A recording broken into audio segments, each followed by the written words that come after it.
This woman is so stupid, she makes my brain hurt.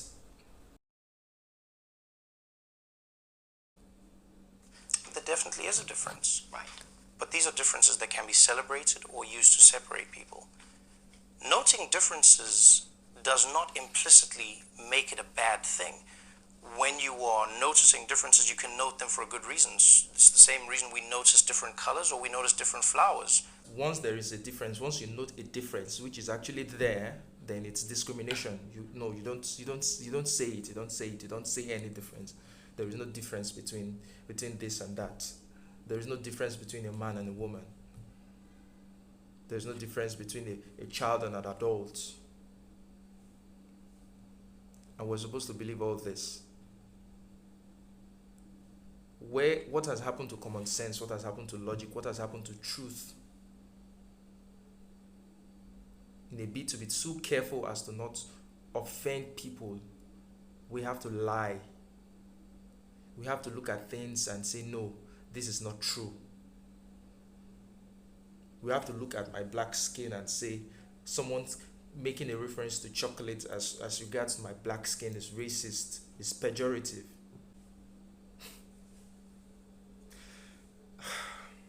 That can be a good thing. If you're using it to celebrate, you can use that same thing the same way apartheid did to separate people. When you talk about African Americans, the one conversation that I was talking about was I was traveling America and I was going to a lot of universities, and I came to realize in many universities in America, the conversation you're having right now, they had an African American student body. And very quickly they noticed a shift, because they could not lump black people into a monolith. They could not lump, because there were people from the Caribbean who said, we are not African American. There were people from Africa who were like, these are not our views. We are Africans in America. So there that's is a difference. interesting. Yeah. And so what people themselves did was they said, you can't just lump us into this group. Fine. And does that difference mean that it doesn't act as a cohesive form? Because I'm thinking in 2014, Chimamanda Ngozi Adichie, the celebrated Nigerian author, she said that when she visited the US, she felt that her African-American classmate was annoyed with her because she didn't share their anger. And she said that she was not burdened herself by America's terrible racial history. Yep, she's right, and I agree with her. And if I were in America as a Nigerian, I would feel exactly the same way. I wouldn't be burdened by that, because it's not my history. See, that's the distinction. These people have different histories. She doesn't have that history. So she doesn't relate with it. She cannot relate with that anger that you're feeling. Your anger is probably justified. Yes, it is justified. But you cannot make people who do not understand your history, you cannot judge them based on their reaction to something like that. And that's the distinction. So many African Americans have a history that is quite different from current day Africans. And it is apparent, it shows what do African Americans have in common with Africans aside from a darker skin, in terms of culture, in terms of language, in terms of dress, in terms of music, in terms of lifestyle.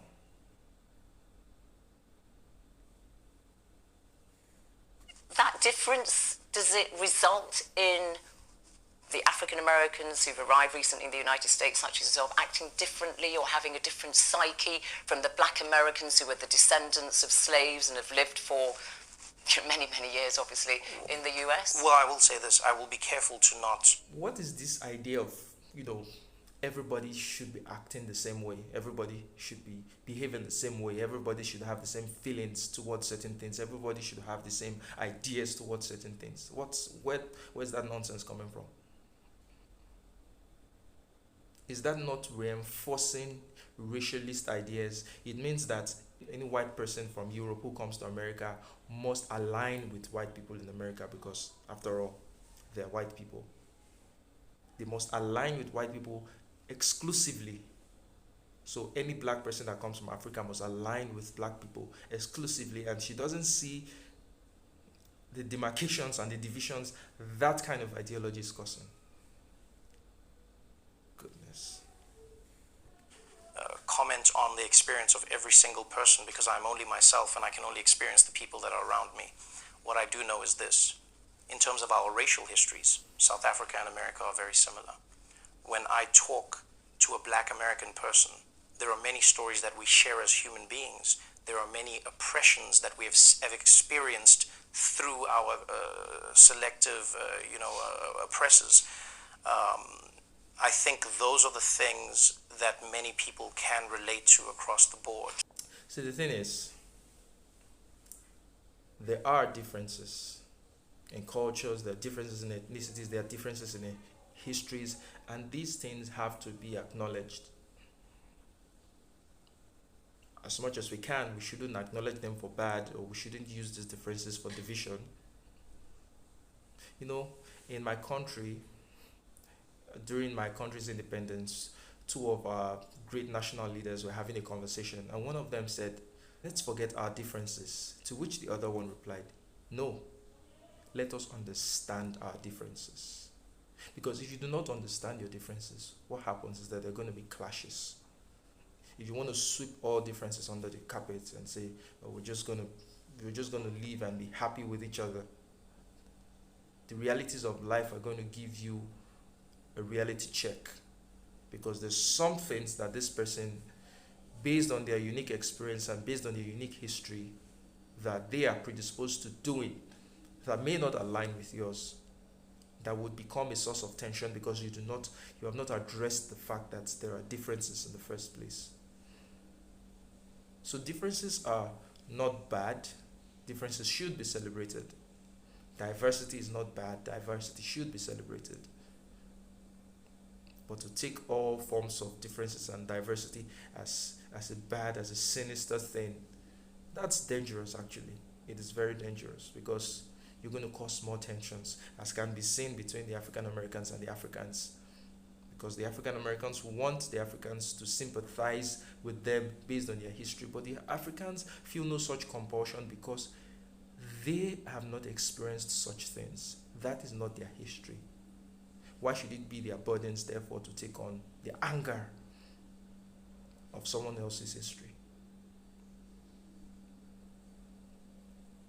But that doesn't take away the fact that we're all humans and that we should have sympathy for each other as humans.